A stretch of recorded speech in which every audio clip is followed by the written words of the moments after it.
August 18th, 1944. 3 o'clock in the afternoon, give or take a handful of minutes that would soon mean everything. The sky over occupied France was pale and wide, holding within it the particular brightness of a summer afternoon that does not know it is historic. The wheat fields northeast of Paris stretched below in vast, honey-colored corridors, half of them still standing in full growth, waist-high and heavy with grain, the other half already shocked into neat geometrical rows by the French farmers, who continued to work their land even as the war moved through it like a slow, grinding tide. The air at low altitudes smelled of cut stalks and diesel, and the faint, sweet residue of cordite that never quite left the countryside of France in that summer of liberation.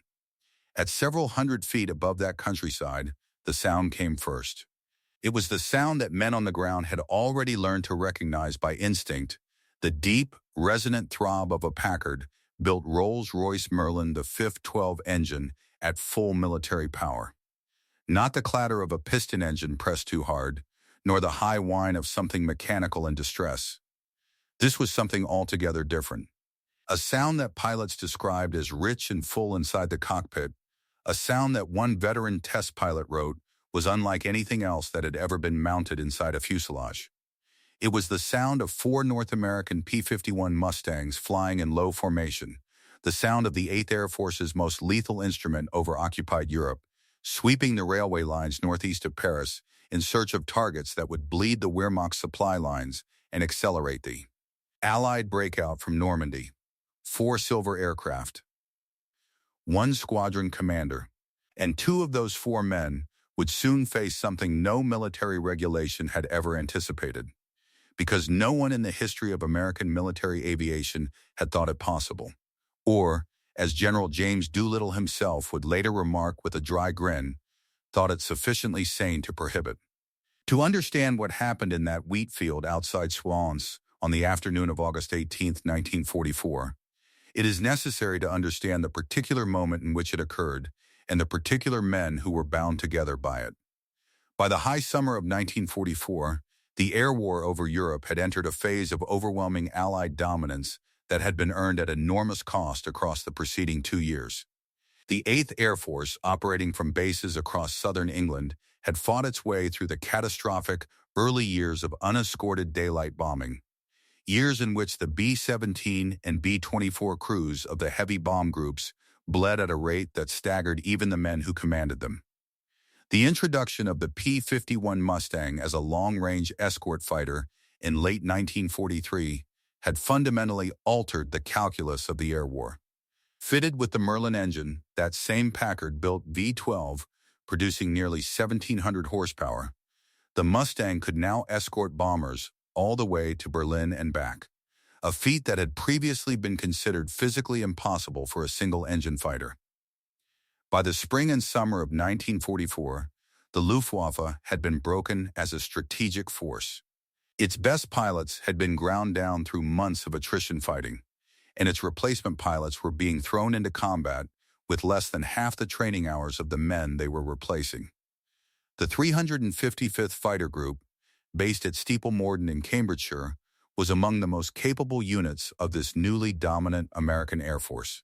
Flying under the banner of the mighty 8th, the 354th Fighter Squadron within that group had developed a particular reputation for aggressive, low-level strikes against the German transportation network, the railways, marshalling yards, and supply convoys that fed the Wehrmacht's armies in France. Their missions were precise, dangerous, and increasingly personal, because by August 1944, the war on the ground had become intimate. The men pushing south and east from the Normandy bridgehead were not abstract strategic objectives. They were American infantrymen fighting through Norman hedgerows and French towns, and the fighter pilots sweeping the rail lines ahead of them understood, with the clarity that only proximity to consequences can provide, exactly what their work meant to the men on the ground. Leading the 354th Fighter Squadron into that summer afternoon was Major Bert Marshall, a man whose biography reads as though it was assembled specifically to produce an American combat leader of a particular type.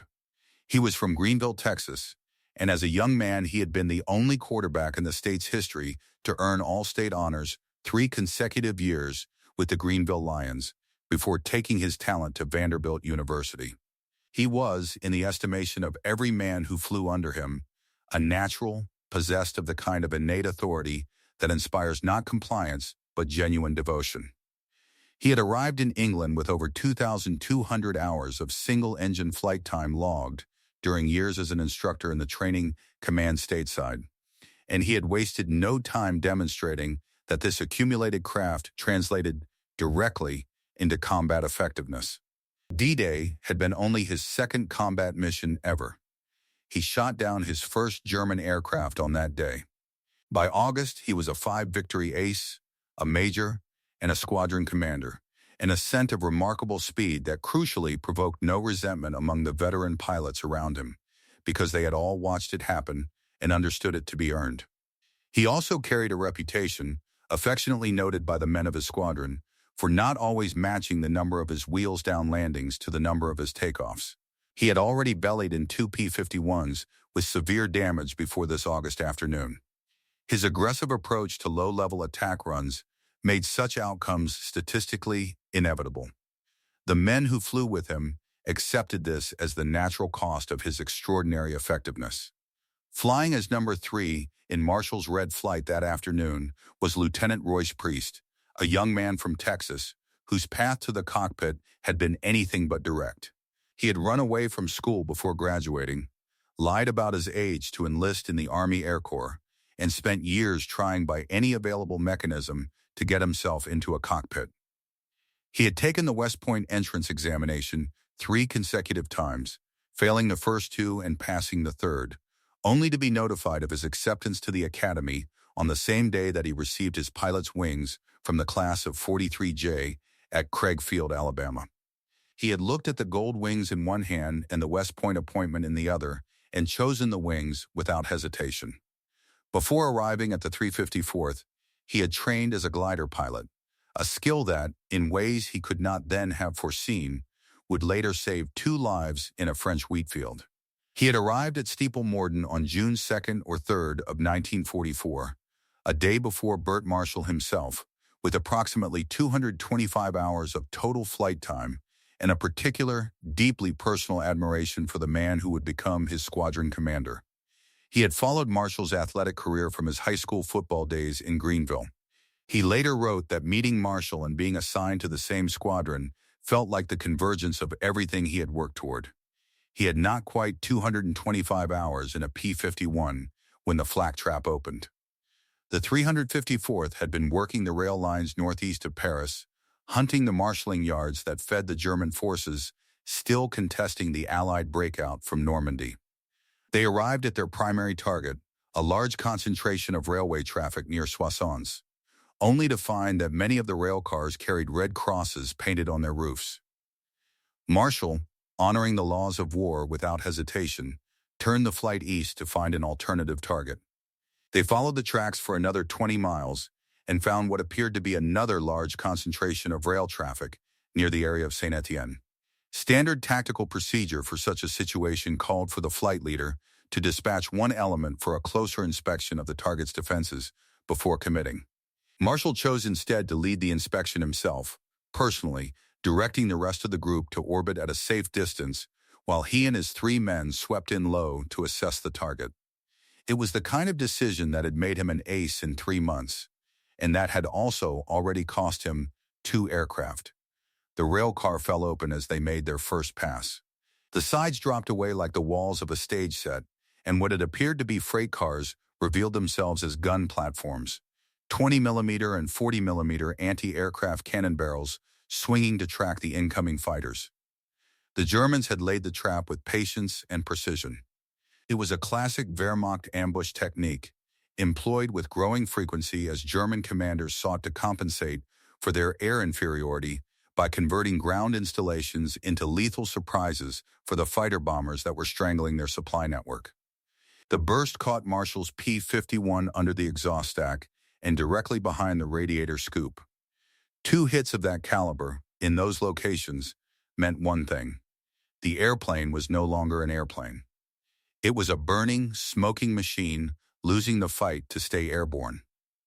Royce Priest, flying just off Marshall's wing, saw the moment of impact with the particular clarity of a man who has nothing to do but watch and understand. He called the damage to Marshall over the radio. Marshall's reply was immediate and characteristically direct. He ordered his wingmen to wave off, to leave the target area, to let him find a field and belly in. Priest surveyed the terrain below. The farmland near Soissons was broken and varied, but a large wheat field approximately 600 to 800 yards from where Marshall's smoking Mustang was limping earthward caught his attention. It had been partially harvested. In one corner, a small cleared area where farmers had been loading shocked wheat onto wagons offered a surface that, viewed through the lens of a man trained to put unpowered gliders onto unprepared strips of ground, was recognizable as a possible landing zone. He radioed his intention to the others in his flight. Marshall heard the transmission and countermanded it with unambiguous clarity and considerable profanity, framing his opposition as a direct order. Priest descended anyway. He made one deliberate pass the length of the field, measuring it with the eye of a glider pilot, assessing angles and distances and the deceptive geometry of natural obstacles. A large haystack at one end of the field registered as a potential obstacle. The cleared space between the stacked wheat shocks was narrow. The soft-plowed field where Marshall's aircraft had belly landed was too wet to use. Priest had noted the mud from altitude. The wheat field was the only viable option, and viable was perhaps a generous assessment. He committed. The Mustang's landing was later described by Priest himself as something that the Merlin's characteristic composure seemed almost to facilitate.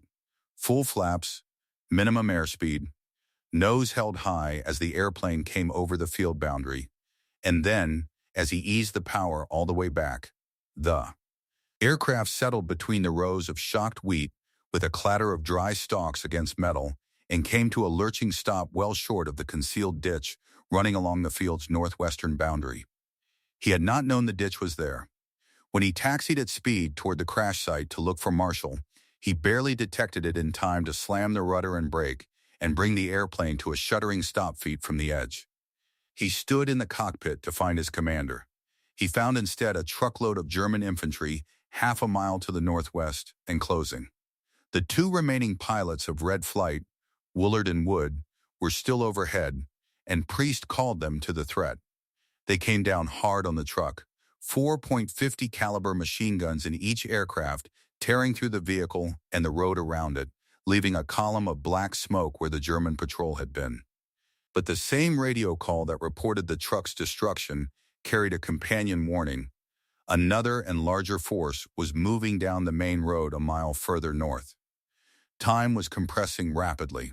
The coolant temperature gauge was climbing into the red from the sustained low-speed operation on the ground. French farm workers were advancing toward the aircraft with the agricultural implements they had been carrying when the unexpected aviation descended onto their harvest field. And there was still no sign of Major Burt Marshall. Priest gunned the engine hard, blowing prop wash across the advancing workers, the stones and grit pushing them back. He taxied fast toward the edge of the field nearest Marshall's crash site. And then Marshall appeared, running through the ditch, streaming sweat, red-faced with exertion and with what Priest later described as a very particular quality of fury.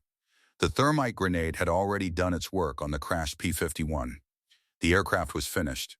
Marshall had shredded and shed every piece of personal equipment that might slow him or identify him to German captors. He was running toward Priest's aircraft.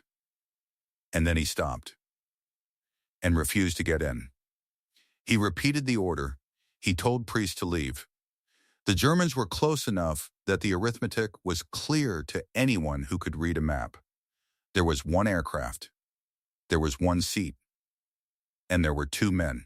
Marshall's calculation was the calculation of a commanding officer. The younger man's life was worth preserving, and preserving it required that the younger man depart immediately. He had made his choice and accepted its consequences. Priest stepped out of the cockpit onto the wing.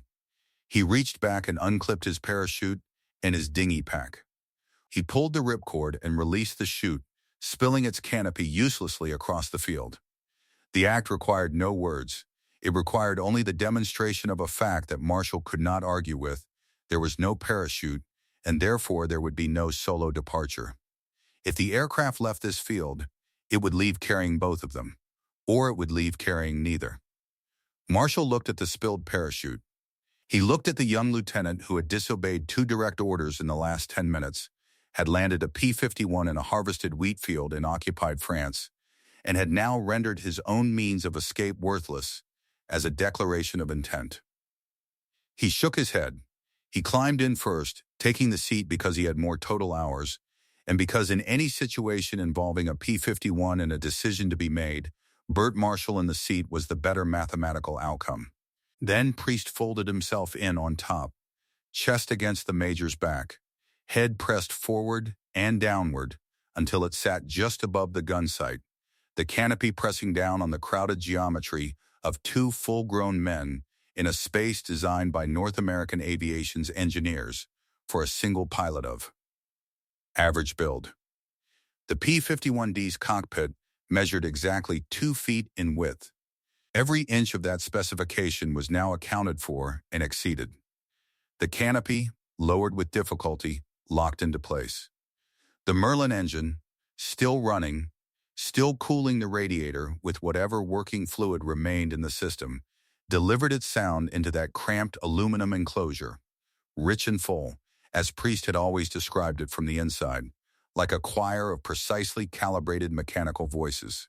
It was the sound of an American industrial miracle, a V-12 of interlocking Packard tolerances and Rolls-Royce engineering, built in factories in Detroit and Derby, assembled into an aircraft made in California, flown by men from Texas, fighting for French farm workers who watched from behind. Haystacks. The Merlin sang, and the 2 men began their takeoff roll. The canopy flew back on the initial surge of power and struck Priest hard on the forehead.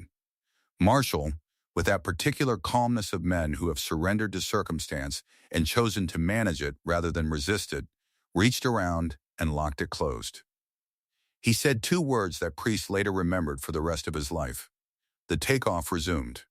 The torque of the Merlin pulling left at full power, combined with the physical impossibility of Priest extending his leg far enough through the cockpit crowding to apply adequate right rudder correction, turned the initial roll into a fight against the laws of aerodynamics. The left wheel threatened to leave the packed wheat stubble. The haystack that Priest had marked on his assessment pass loomed at the far end of his improvised runway, closer than geometry had suggested and larger than altitude had made it appear. From somewhere behind them, German soldiers, survivors of the strafe truck, or the advance elements of the force working down the main road, were firing. The Mustang lifted. Its left wing dipped, cutting through the air just above the top of the haystack, with a clearance that neither man could measure precisely, and that Priest, in his account written decades later, declined to estimate. The airplane climbed. The Merlin, undiminished, sang its way upward into the August sky. Without oxygen equipment, Priest held the aircraft at between 12 and 14,000 feet for the return journey to Steeple Morden. Marshall managed the trim tabs and later, as England appeared ahead, the landing gear controls. The tower at Steeple Morden received the emergency call with an inquiry for clarification. Priest's repeated explanation, 2 pilots, 1 aircraft, 1 seat, somewhat less room than comfortable, produced a pause on the frequency that spoke volumes about the novelty of the situation. They landed. Priest pulled the aircraft off the runway short of the parking revetment and let it roll to a stop. The 2 men climbed out. Marshall, the temperature of his anger having passed through the refinement of extreme shared danger and emerged as something different, shook the hand of the young lieutenant who had refused his orders, spilled his own parachute, and brought him home across the summer sky of occupied France. He expressed his thanks, quietly, sincerely, as men who have been through something together tend to do. Priest later wrote that he was more concerned about his military future than about anything else in the days that followed. He had disobeyed a direct order in combat, twice. He had landed behind enemy lines. He had permanently destroyed his own parachute. He had placed a valuable aircraft and its Merlin engine at substantial risk for a rescue that no regulation authorized because no regulation had anticipated it. He did not expect to be decorated. The recommendation that came back from the 355th Command Structure was for the Medal of Honor. General James Doolittle, commanding the 8th Air Force from his headquarters in England, found himself facing a command decision of the sort that military institutions rarely prepare their leaders for. A young man had done something simultaneously magnificent and unauthorized. And the question of how to respond was not as simple as either extreme suggested. To award the Medal of Honor was to tell every other young pilot in the 8th Air Force that landing behind enemy lines to rescue a downed comrade was an act deserving of the nation's highest military honor. To court-martial Priest was to tell those same pilots that the bond of loyalty and brotherhood that made combat units function was subordinate to the regulation that no one had written, because no one had imagined the situation. Doolittle downgraded the recommendation. He awarded Priest the Distinguished Service Cross, the second highest military decoration in the American system, and when he placed it on Priest's chest, he looked him in the eye and told him that he had wrestled with the decision.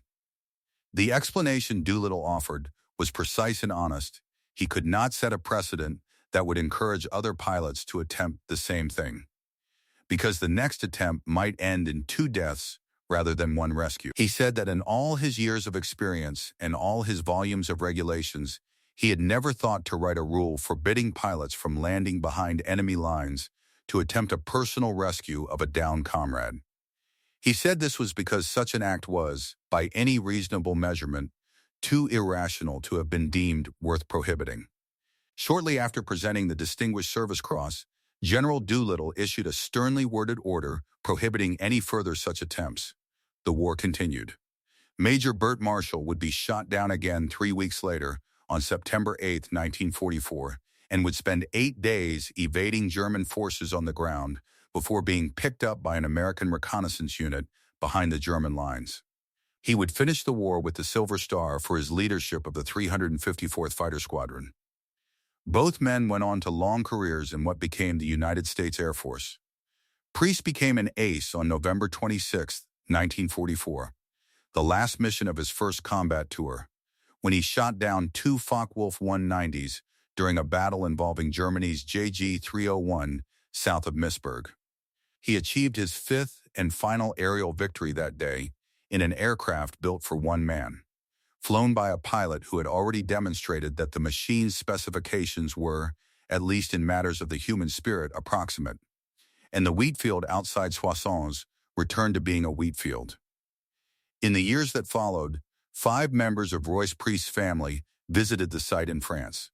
They were greeted warmly by the local people, some of whom had been witnesses to the events of August 18, 1944.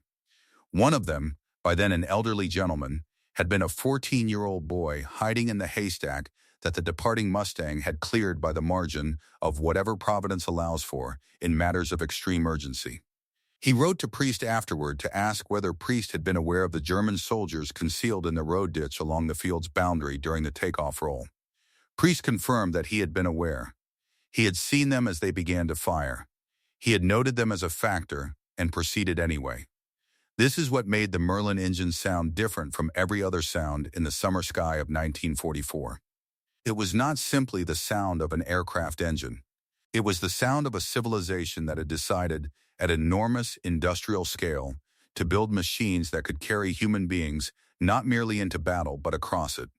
Machines of sufficient range and endurance to reach the deepest points of a continent and return, powered by engineering that no other nation on Earth was producing in equivalent quantity or quality.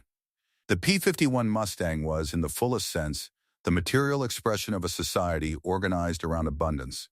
11,000 of them eventually built, each one carrying within its aluminum frame the labor of machinists in Inglewood and metallurgists in Derby and assembly workers in factories that ran around the clock 7 days a week because a free people had decided that the thing to do was to build more, better, faster, until the outcome was not in doubt.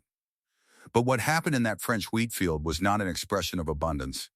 It was an expression of something that abundance at its finest permits and sustains: the capacity for one human being to decide without calculation of personal cost that another human being is worth the price of a parachute and a direct order and a haystack cleared by inches.